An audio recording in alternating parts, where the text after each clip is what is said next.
আজকে আমার দুপুর বেলায় প্রায় 40,000 টাকার মতো হারিয়ে গিয়েছিল। জেলার নাম বলবো না, বদনাম হবে। তো আজকে হোটেলে উঠেছি, সারা রাত জার্নি করে গিয়ে সকাল 9টায় সকাল হয়ে গেছে। তো আমি আবার পায়জামার পকেটে টাকা রেখেছিলাম প্রায় 35 থেকে 40 কাছাকাছি এরকম কিছু একটা অ্যামাউন্টের টাকা। তো ঘুমানোর আগে টাকাটা পকেট থেকে বের করে বালিশের নিচে রেখেছি, বালিশের নিচে। তো ঘুম থেকে উঠেছি, জোহরের নামাজ পড়েছি, বের হয়ে গিয়েছি বাহিরে দুপুরের লাঞ্চ করার জন্য। কিন্তু টাকা যে বালিশের নিচে ছিল আমি ভুলেই গেছি। হোটেলে খেতে গেছি, বিল দেওয়ার জন্য বলেছে, বিল হয়েছে 600 থেকে 700 টাকা। পকেটে হাত দিয়েছি, দেখছি টাকা নাই। মাথা তো আমার ঘুরে গেছে, কিরে টাকা আমি রাখলাম কোথায়? হঠাৎ করে মাথায় আসছে, আরে টাকা তো আমি হোটেলের বালিশের নিচে রেখে এসেছি। সঙ্গে সঙ্গে কোনো কথা ছাড়াই গাড়ি ঘুরিয়ে হোটেলে আসলাম। এসে খুব বিনয়ের সাথে ম্যানেজার সাহেব বললাম, স্যার আমি আবরারুল হক আসিফ হুজুর, আপনি আমাকে চেনেন। আমি আপনাদের হোটেলের রুমে বালিশের নিচে এত টাকা রেখে গেছিলাম, 1000 টাকার বান্ডিল আর 500 টাকার বান্ডিল রেখে এলাম বালিশের কাছে। বললাম, স্যার যে পেয়েছে আমাকে বলেন দিয়ে দিতে। তো দুইজন যুবক আসলো, যারা ক্লিনার, যারা হোটেল ক্লিন করে। আমি ডাকলাম, এই এদিকে আসো। ওরা আমাকে আগে দেখে নাই। বললাম, তোমরা কি আমাকে চেনো, আমাকে চিনতে পারতেছো? তো যে আমার বেড গুছিয়েছে, যে আমার বালিশ হটিয়েছে, সে বলছে, হ্যাঁ আমি আপনাকে চিনি, আপনি আসিফ হুজুর, আপনার ওয়াজ আমি শুনেছি। তোকে বললাম, বাবু যেহেতু তুমি আসিফ হুজুরকে চেনো, দেখো বাবা আমি তোমার সঙ্গে ঝামেলা চাই না। আমার বালিশের তলে আমি টাকা রেখে গেছি, আমি 100% ড্যাম শিওর টাকাটা বাবা আমাকে দিয়ে দাও, তোমাকে আমি হাদিয়া দিয়ে বাসায় চলে যাব। যুবকটা মুখের উপরে বলছে, না আমি এই টাকা দেখি নাই, জীবনেও না, এটা সম্ভব না, আমি 1 টাকাও হাত দেই নাই। আমি বললাম, প্লিজ ট্রাই টু আন্ডারস্ট্যান্ড, একটু বোঝো, আমার বাদ মাগরিব প্রোগ্রাম, আসর আজান হয়ে গেছে, দিয়ে দাও বাবা, কোনো ঝামেলা চাই না, থানা পুলিশ চাই না, দিয়ে দাও।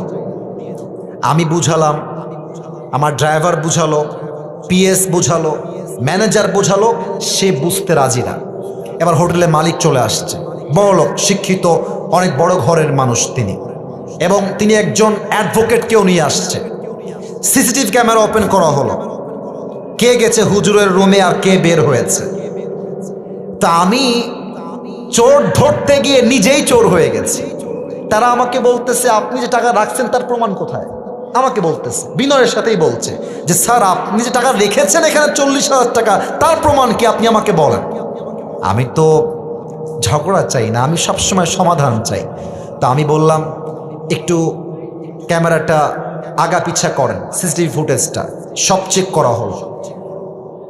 হোটেলের মালিক বললেন, হুজুর টাকাটা হয়তো বা আপনার স্টাফরা নিয়েছে, কারণ তারাও আপনার রুমে প্রবেশ করেছিল। আমি বললাম, দেখেন আমার স্টাফরা, they have been working with me just for 4 years, প্রায় 4 বছর যাবত আমার সঙ্গে তারা আছে, আমার 1 পয়সা তারা হাত দেয়নি আজ অব্দি, ওরা নিতে পারে না, প্লিজ একটু সমাধানে আসেন। না, উনি মানতে রাজি না, উনি বললেন এটা হতে পারে না, আমরা সরি। লাস্টে যখন ফিরে আসবো, টাকার আশাই বাদ দিয়ে দিয়েছি।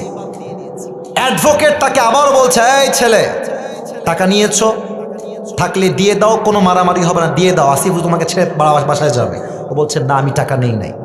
আমিও টাকার আশা বাদ দিলাম, যে থাক ওইটা বাদ, ওটা পাওয়া যাবে না। জাস্ট আসার সময় তাকে বললাম যে, স্যার দেখেন আমি আসিফ হুজুর, আমি কোনো গন্ডগোল চাই না, আপনার হোটেলের বদনাম চাই না, তবে একটা আবদার রাখবো। এই যুবকটা যে রুমে থাকে, চেক হিজ রুম, ও রুমটা চেক করেন। বলছে, ঠিক আছে হুজুর, আপনার লাস্ট আবদার আমরা রাখবো। হোটেল ম্যানেজার, হোটেল মালিক, অ্যাডভোকেট এবং আমার 3 জন স্টাফ ও রুমে গেল।